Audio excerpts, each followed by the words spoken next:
Well, let's begin with politics in Edo State, South Nigeria. After the treatment meted out to him by Governor Godwin Obaseki, it was only a matter of time before the impeached deputy governor, Philip Shaibu, will seek revenge. It's part of the game.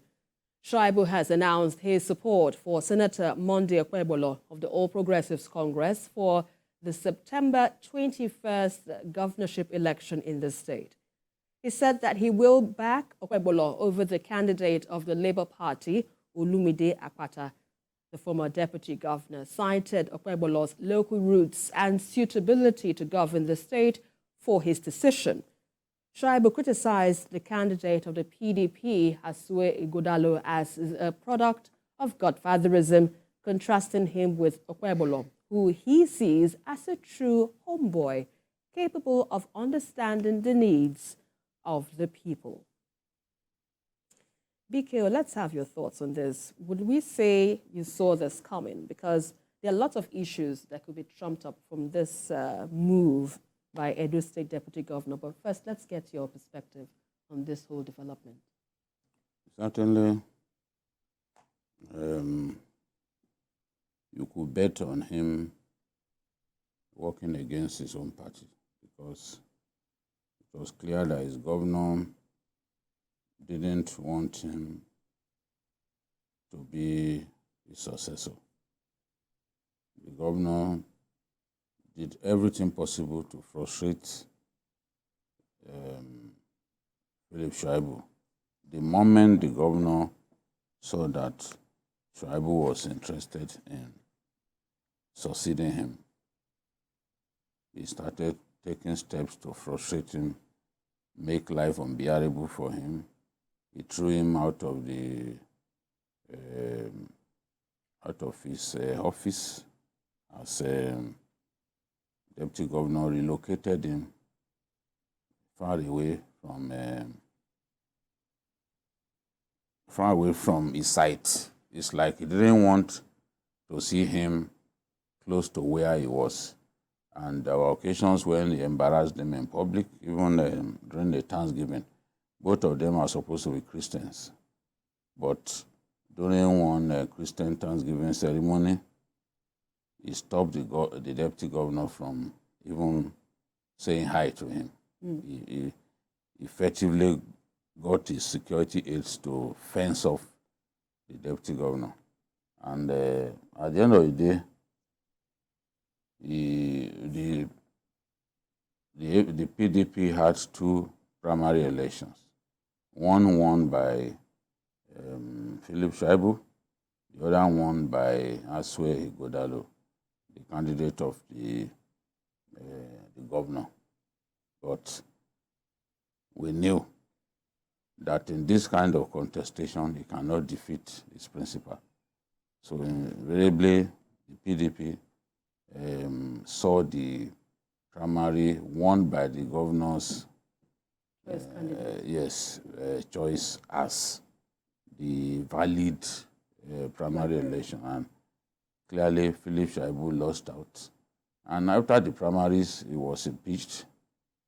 Perhaps the governor saw that as the last straw, that despite all the steps that I've taken to send a clear signal to you that you should not contest against my candidate, you still went ahead to contest. Therefore, I'm now going to use my trump card.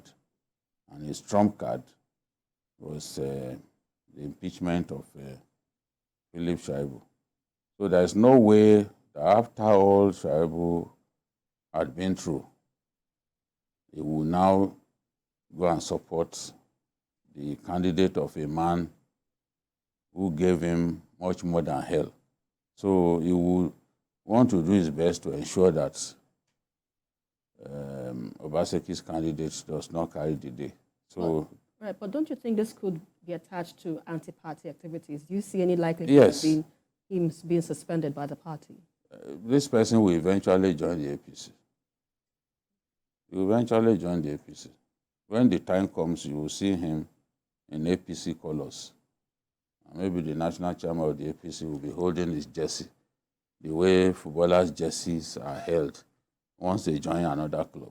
I see Philip Shaibu joining the APC and very, very soon. I see that. I've not spoken with him, but I think that after many years of doing psychoanalysis of politicians in our country, I think I can predict some of their moves. And I'm sure before the election, you see Philip Shaibu back in the APC fold. Yes, he has no choice. He doesn't want to support the Labour Party candidate. He knew the Labour Party candidate is not likely to win. No matter how the noise that they make, the two dominant parties remain the PDP and the APC. And in this case, the PDP is the party of his boss, who sent him packing from the party. You don't expect him to go back to his vomit. So, and when politicians are in this mood, they also don't want to waste their efforts. He is most likely to work for a party that is convinced is capable of winning the election. So the choice for him was clearly to support either Labour Party or to support the APC. Right. And in this case, the APC is stronger than the Labour Party. You know, this is my opinion. They can argue with me, that's their problem. The APC is stronger than the Labour Party, and he thinks the APC can win the election, so he's decided to go there. I see him again, I'm saying it here, I see him eventually joining the APC. It will be a reunion for him to go back to the APC where Adams Oshiomhole is the leader of the party in this state. Yeah, before I go to BBC, I want to take you up on something. You mentioned that the APC is stronger than Labour Party, and you have reasons for giving such perceptions. Could you tell us exactly why you think the APC is stronger? Well, in terms of structures make political parties strong. The Labour Party doesn't have the kind of political structures that the APC has in Edo State. APC, for example, has federal lawmakers. They don't have, APC has APC has produced a minister. The minister of Niger Delta is from Edo State, and he belongs to the APC. All of these things count. On election day, if you don't have heavy hitters, if you don't have big party wigs, tell me in Labour Party in Edo State, who is the big party wig that is there? Beyond the candidate is not even a strong politician in the real sense. He was NBA president the other day and is transmuted into a politician. He doesn't have grassroots appeal. He doesn't have what it takes to mobilize sufficient support to win an election. And APC has run that state before. There are still many big wigs who used to be part of the government that ran the state who are still in the APC. So if there's a party that can give the PDP a run for its money or even defeat it, it has to be the APC, not the Labour Party. So the Labour Party has a lot of homework to do in this case. They have a lot of work to do in the state. They will do a lot of work, but they will still not win the election. They can't win the governorship election. It's September, but I can predict from now that Labour Party can win the governorship election in Edo State. If they win, come and press my nose like this. Okay, let me quickly go to BC. I'm not ready to press your nose yet. Okay, BC, now we understand Philip Shaibu took his decision based on Godfatherism. He's saying that he doesn't want to support the party that is promoting Godfatherism. That is why he's pitching his camp to the APC. But Godfatherism is synonymous to Nigerian politics, if I would put it that way. Do you think perhaps APC might be oblivious or might not, might be different from the past. Let me first of all address the issue of Godfatherism. Right. I think Shuaibu gave a reason that was best appealed to him, because I don't even see the issue of Godfatherism as an issue. Even he himself is a product of Godfatherism.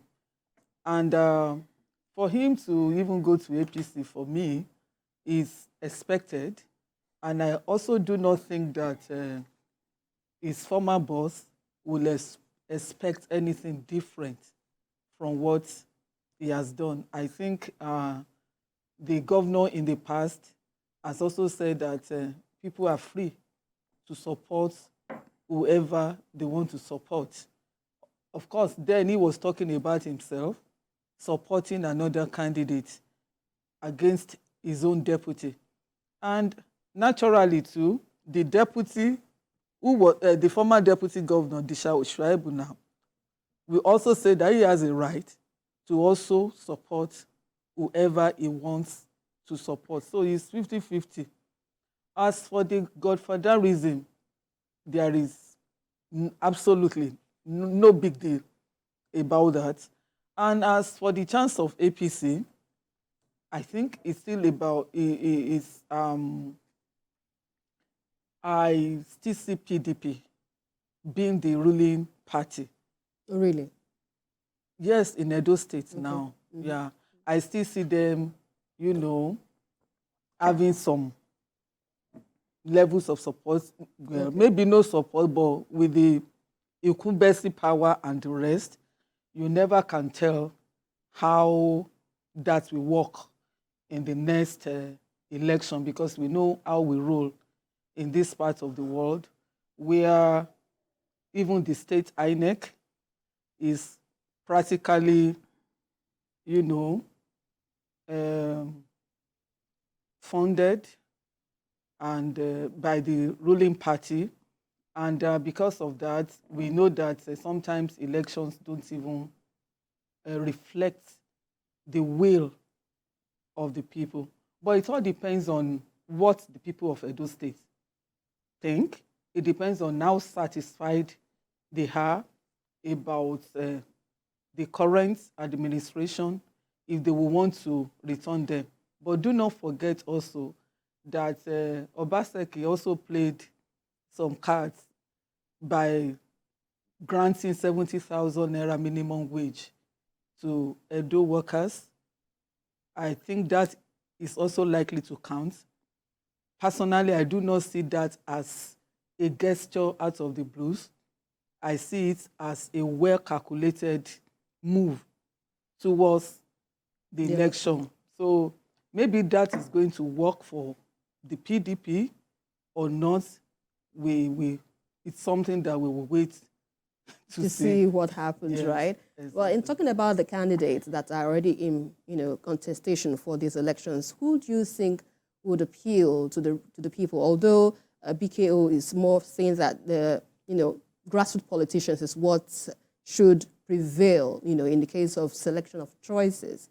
Among the candidates, who do you think, would appeal to the residents? Somebody is talking about some candidates being homeboys. Homeboy, yeah. And one candidate not being a homeboy. Well, I think ordinarily and under a normal circumstance, people should be able to decide and to, because I'm not going to take the word of any politician for what they say, because they have their own personal interest. Had it been, if Shuaibu himself did not have any problem with his principal, would he be talking like this? So there is no way you can remove self-interest from all of these things. So even from the word you say, so at the end of the day, it is the people that will decide who the homeboy is and who the homeboy is not. So really, and also the extent of popularity of each candidate will also determine where the votes are likely to swing to. So I am not from Edo State, but looking at their game from afar, I just know that whoever is more powerful in terms of, unfortunately, I don't support it, but it's our reality. In terms of cash flow, in terms of which is what is used to mobilize the so-called grassroots that we are even talking about. We know that nothing goes for nothing. So whoever is more powerful, whoever is more popular, should win. Final thoughts on this, BK, before we move to our next issue. You see, there's a reason why Shuaibu is talking about Godfatherism here. Obaseki earned a second term by presenting himself as somebody who decided to contest on his own. And the Edo people said, look, we don't want godfathers. So for that reason, they opposed the candidate that Oshiomhole presented. He campaigned on the need for the people to shun Godfatherism. And that was convenient for him because he had quarreled with Oshiomhole. Oshiomhole brought him. He was his godfather. He brought him. He succeeded Oshiomhole. But for the second term, he decided to quarrel with his boss, went to a different party, left the APC for the PDP, and they campaigned on the need to defeat Godfatherism. Even when Asue Ighodalo and Tinubu tried to intervene, they said, no, this is Edo State. We do not believe in Godfatherism. So he is trying to say, okay, when it was convenient for you, you fought against the man who made you governor. And you started shouting, no, we don't want Godfatherism. Today, you that you said you don't want Godfatherism, you are bringing someone to succeed you. Are you not yourself playing the role of the Godfather? So he's trying to remind the people that what he fought against 4 years ago, that is what he too is about to do. So we, the people of Edo State, let's tell him that we don't want godfathers. That's why he's saying we have decided that we don't want godfathers. You see, we cannot brush aside godfatherism in our politics. At some point, you are coming into politics, you are a neophyte, you don't have structures, you don't have resources. Somebody will lift you up. The person who lifts you up shows you the way, spends his resources to make you win an election. He's a godfather, no matter what people say. We cannot stop Godfather. It's a waste of time. Fubara may fight Wiketi tomorrow. The same Fubara, if he's lucky to do 8 years, he too will want to put his own person there. The moment he shows an interest to put his own person there, he has become a godfather. So it is just politicians in our country just present themselves that people don't want godfather only when it is convenient for them. When they are desperate to win, they know that a godfather will be useful. Yeah. So I can see the game that Shuaibu is playing. That, oh, you want to bring someone, but you said no to Godfatherism 4 years ago. Our people must know that you too, you are trying to do what Oshiomhole did. All right, let's quickly move on to